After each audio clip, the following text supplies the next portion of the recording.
히브리인들이 70년 동안 바벨로니아에서 노예를 살고 페르시아의 노예로 바뀐 상황에서 예루살렘을 돌아와서 제2성전을 짓고 불렀던 찬송입니다.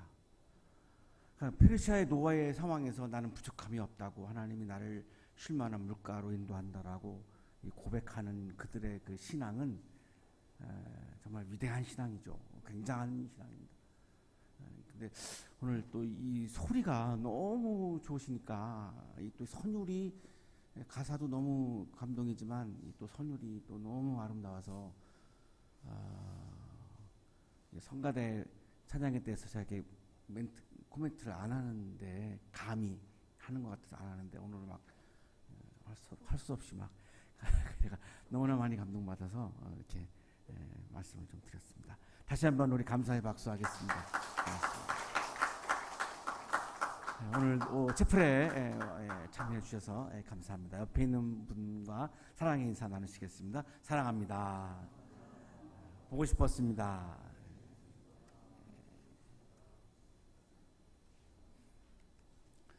오디세우스는 그리스의 전설적인 그 트로이 목마, 우리가 잘 알고 있는 트로이 목마에 나오는 그 트로이 전쟁의 영웅이죠. 그리스를 목마를 이용해서 승리로 이끌었던 그런 전설적인 영웅입니다. 이 오디세우의 부인이 페넬로페입니다. 굉장한 미인이었던 것 같아요. 전쟁에 나가서 20년 동안 안 들어오는 남편을 기다립니다. 그러다가 오디세우스가 죽었다는 이제 소문이 났고요. 그러니까 100명의 남자들이 페넬로페에게 구원을 합니다. 그러니까 뭐 상상이 되죠. 굉장한 미인이었고 인격이나 뭐 여러 가지 면에서 어떤 굉장한 여성이었던 것 같습니다. 우리가 한 번도 볼 수 없었던 그런 여성이었던 것 같습니다. 이 페넬로페가 이 100명의 구원을 다 거절합니다. 여전히 남편 오디세우스를 사랑하고 있는 거죠. 뭐 시엄마 이거 다 이렇게 옷 짜면 이렇게 하겠다고, 결정하겠다고 이렇게 핑계를 대지만 사실 남편에 대한 사랑 때문입니다. 영국의 화가 워터하우스가 이 페넬로페와 구원자들이라고 하는 그림을 그렸습니다.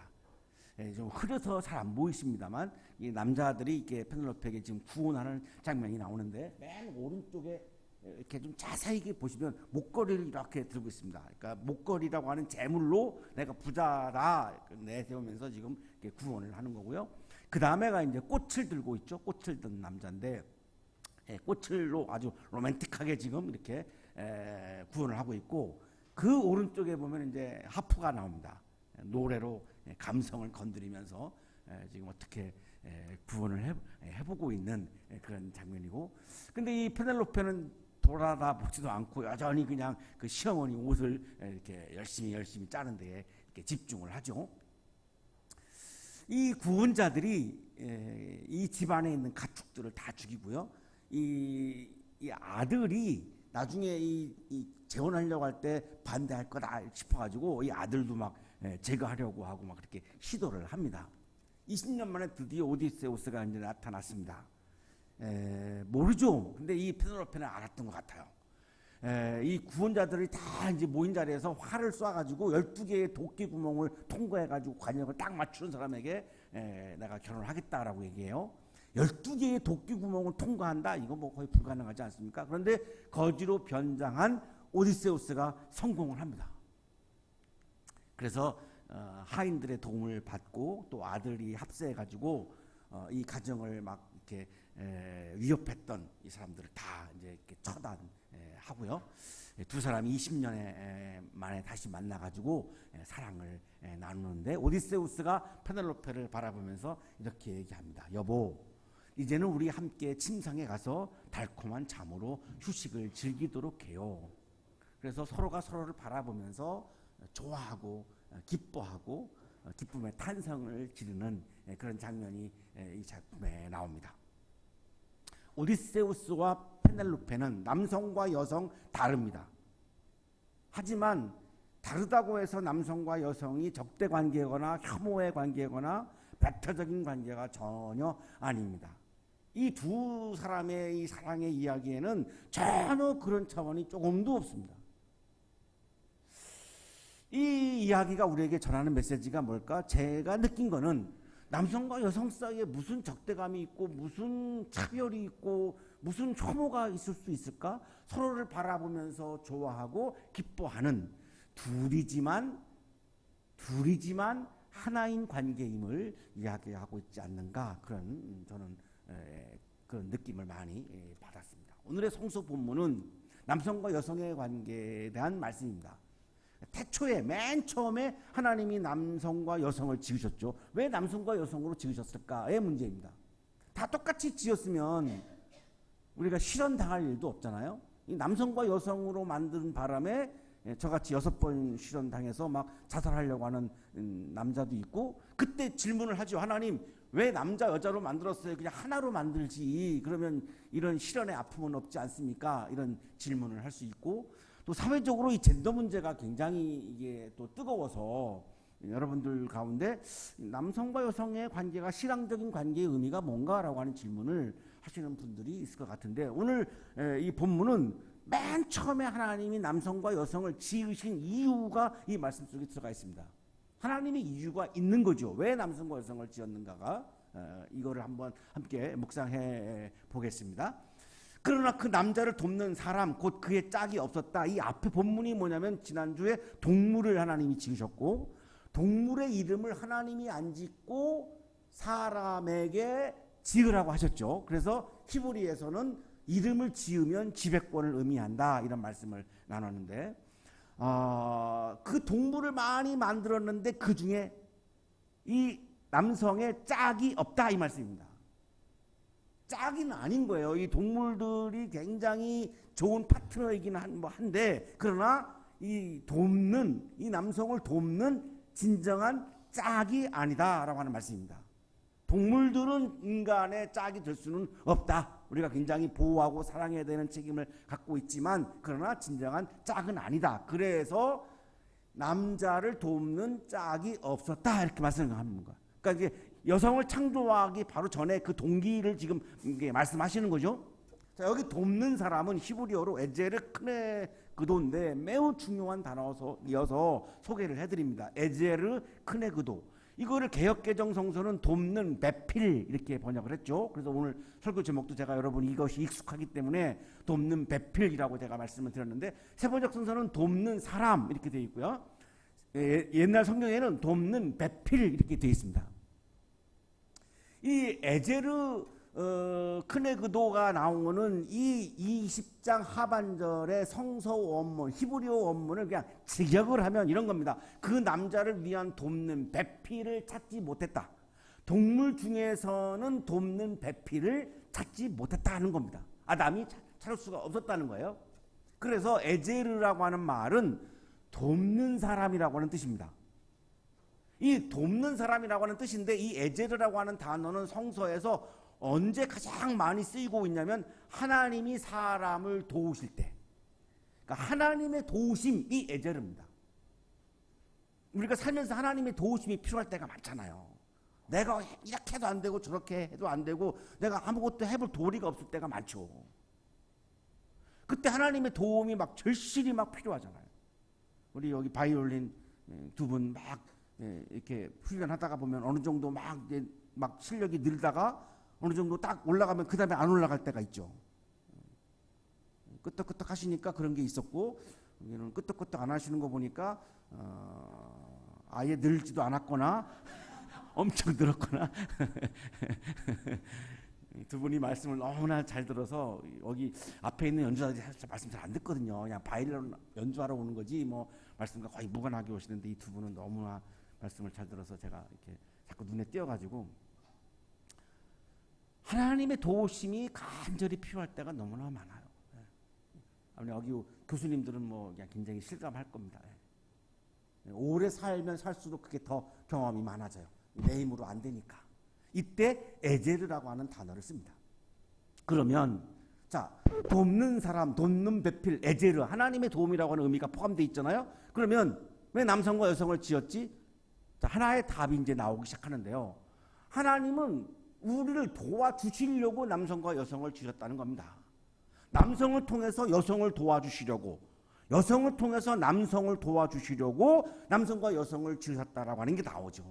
그러면 남성과 여성의 관계는 뭐죠? 서로 돕는 관계입니다. 혐오하거나 적대하거나 뭐 차별하는 관계가 아니라 서로가 서로를 돕는 관계입니다. 왜? 남성에게 없는 게 여성에게는 있고 여성에게 없는 것이 또 남성에게는 있어요. 저에게 없는 것이 저의 아내에게는 굉장히 많아요. 제가 보면 나보다 훨씬 더 많은 걸 소유하고 있어요. 그러니까 제가 늘 도움을 많이 받고 살아요. 돕는 관계로 주셨다라고 하는 거예요. 자, 그런데 우리가 돕는다 그러면은 오해를 하게 되는데요. 두 가지예요. 많은 거를 갖고 있는 사람이 약자에게 시혜를 베풀 때 돕는다라고 하는 말을 쓸 수 있고, 약자가 강자에게 지배를 당하면서 도울 때 돕는다라고 하는 말을 쓸 수 있어요. 자, 그래서 이게 또 하나가 이제 중요한데, 그 다음 단어가 크네그도입니다. 이 크네그도는 반대자라고 하는 의미입니다. 놀랍게도. 그럼 에제르 크네그도 하면 돕는 반대자가 됩니다. 여성은 남성의 돕는 반대자라는 겁니다. 회방하는 반대자가 아니라, 멸시하는 반대자가 아니라 돕는 반대자라는 거예요. 그럼 어떤 의미가 되죠? 에제르 크네그도 하면 남자가 잘할 때는 돕는 자가 되는 거고, 남자가 잘못할 때는 반대자가 된다는 의미입니다. 자, 남자가 정의롭게 하면 그 여성은 돕는 자가 되는 거예요. 남자가 불의를 행해요. 그러면 그 여성은 반대자가 돼야 된다는 말씀이에요. 이게 돕는 반대자 에제르 크네그도의 의미예요. 일방적으로 막 순종하고 이런 의미는 전혀 아니에요. 여성은 남성 앞에서 예도 할 수 있고 아니오도 말할 수 있다는 존재를 의미하는 겁니다.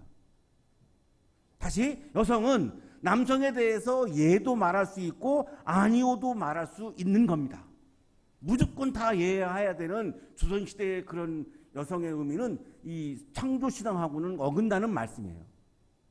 아직도 한국 교회에서 여성은 남성에게 그냥 일방적으로 다 순종하고 복종해라 이렇게 여기는 분들도 있죠.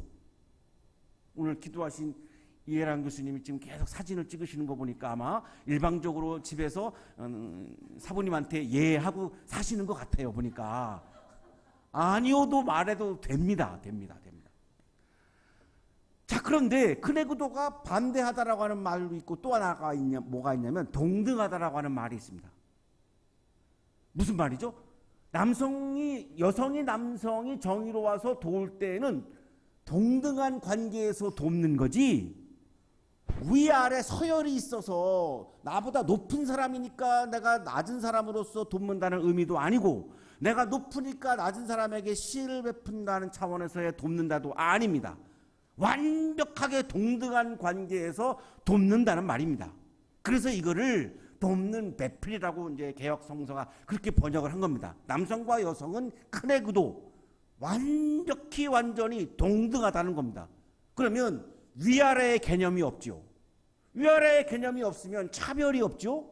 자, 위아래의 개념이 없으면 싸우는 관계가 아니죠. 위아래가 있어야 뭐 싸우게 되는데 위아래가 아니고 동등하기 때문에 무조건 완벽하게 서로를 존중해야 됩니다.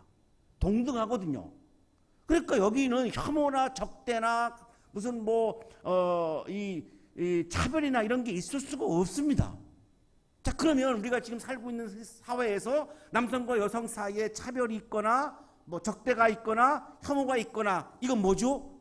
완전히 비신앙적인 겁니다. 창조신앙에 완전히 반하는 겁니다. 어떤 분들이 이거를 신앙적인 거라고 우기는 분들이 있는데, 이 창세기 2장 20절을 다시 읽으셔야 돼요. 그분들은 동등한데 거기에 무슨 차별이 있고 무슨 혐오가 있고 무슨 적대가 있습니까? 남성과 여성은 돕는 짝입니다. 이 크네그도를 짝이라고도 지금 번역하고 베풀이라고도 번역하고 지금 있잖아요. 파트너, 영어 성경에는 파트너라고 번역합니다. 우리 이창원 교수님이 오늘 이 영어 번역에다가는 이렇게 파트너라고 아마 이렇게 번역하신 것 같은데, 남성과 여성은 파트너입니다. 짝입니다. 짝. 무슨 짝? 돕는 짝입니다. 왜 도움이 필요하죠? 내가 할 수 없는 게 너무나 많으니까. 근데 누가 돕는 거죠? 하나님이 도우신다는 겁니다. 에제르. 하나님이 이 여성, 저의 아내를 통해서 하나님이 나를 도와주시는 거고, 저는 하나님이 저를 통해서 제 아내에게 또한 도와준다. 이것이 남성과 여성의 개념이라는 겁니다. 자, 그러면 동물은 뭐죠? 남성보다 열등한 관계에서 나를 돕는 피조물입니다. 하나님은 어떤 분이죠? 나보다 위에서 저를 도와주시는 분입니다. 여성은 뭐죠? 동등한 관계에서 나를 돕는 존재입니다. 이게 창조 질서입니다.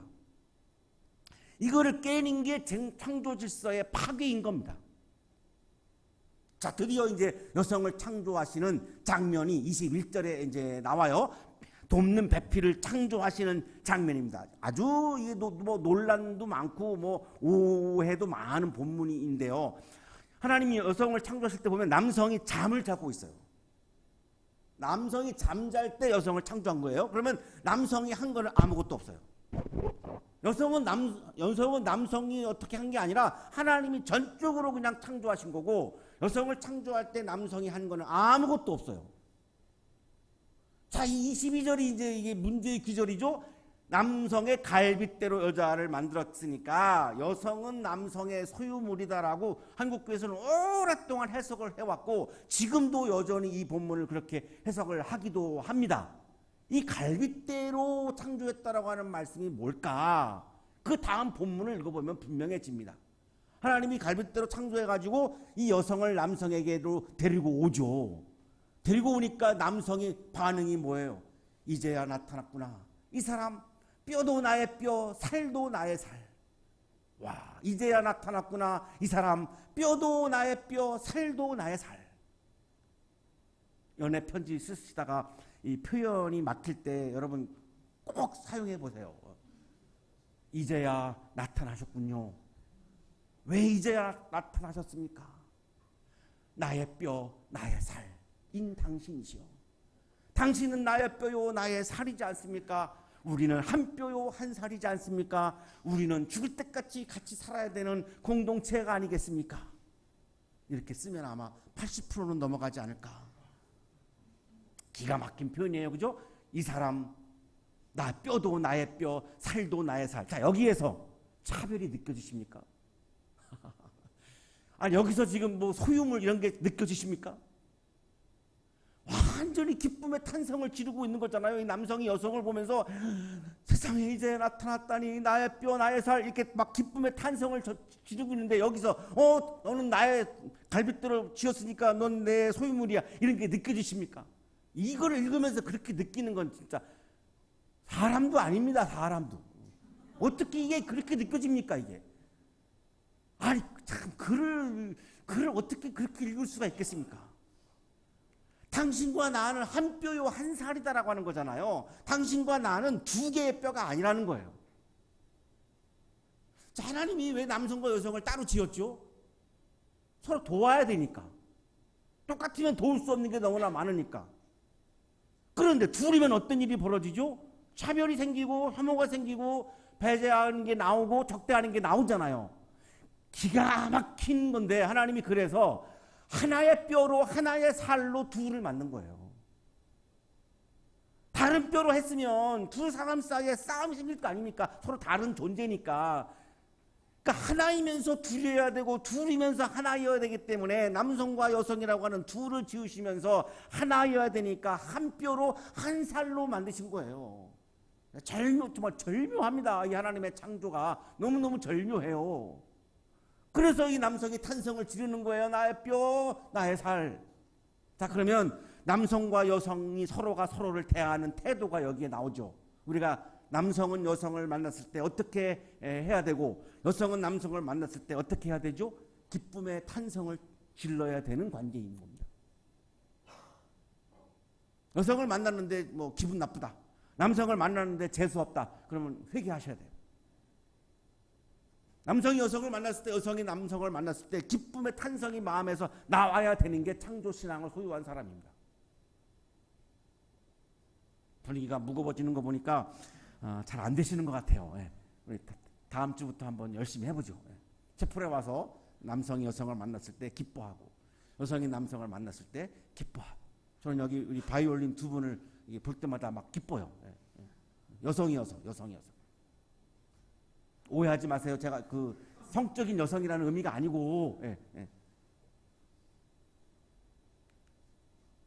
갈빗대로 지었다라고 하는 말씀은 같은 뼈, 같은 살로 둘이지만 한 몸으로 지으셨다는 의미입니다.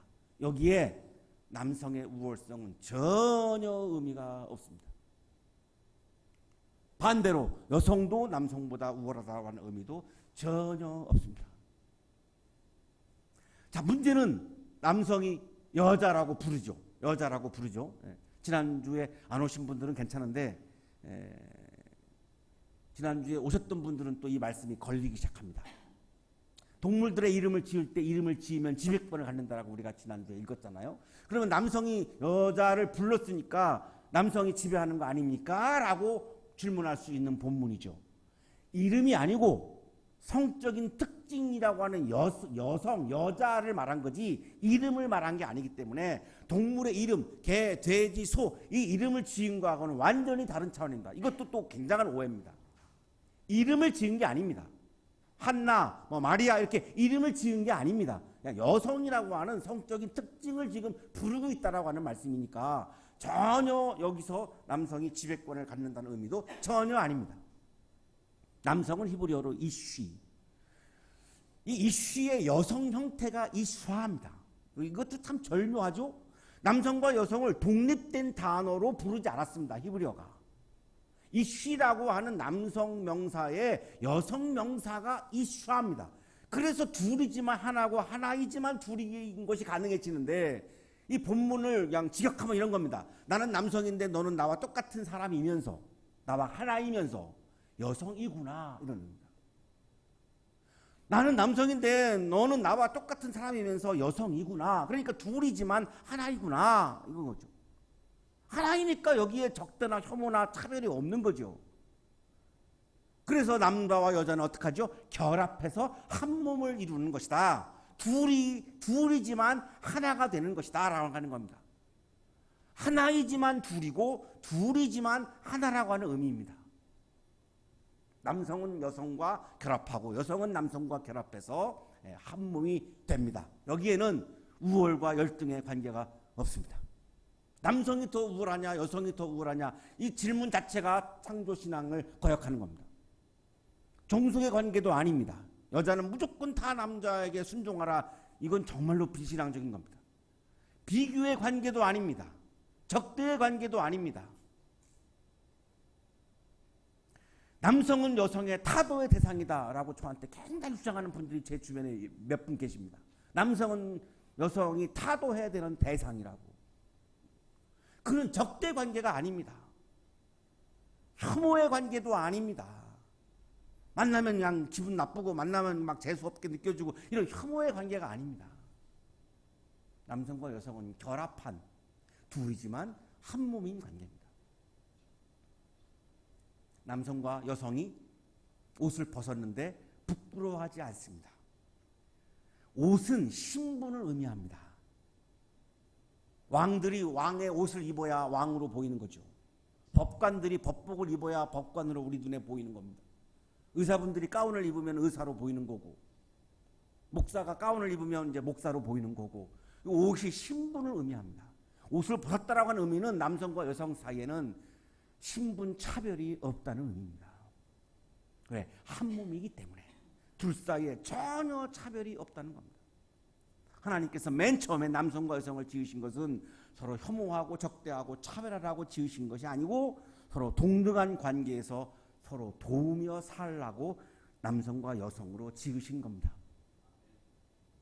갈라디아서 저자도 남성과 여성을 한 몸이라고 말씀합니다. 유대 사람도 그리스 사람도 없으며 종도 자유인도 없으며 남자와 여자가 없습니다.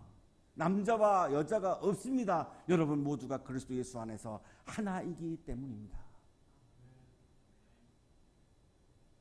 우리 한국교회 교단 중에 아직도 여성을 목사 안수 허락하지 않는 교단들도 여러 교단이 있습니다. 이건 차별입니다. 창조신앙에 배치되는 모습입니다. 아무리 사회에서 그런다 할지라도 우리 기독교에서 먼저 그리스도인들이 더 먼저 정말로 여성과 남성을 하나라고 고백하며 남성은 여성을 돕고 여성은 남성을 돕는 그런 아름다운 한 몸이 되어서 살아가는 것이 창조신앙을 소유한 그리스도인인 거고 신앙인 겁니다. 지금 내 옆에 있는 사람, 남성, 여성 모두 내가 도우며 함께 살아가야 되는 돕는 배필이고 나의 짝이고 파트너이고 동반자입니다. 내 옆에 있는 분은 나의 돕는 배필입니다. 한번 쑥스러우시겠는데 용기를 내서 한번 고백해 보시죠. 옆에 있는 분을 향해서 당신은 나의 돕는 배필입니다.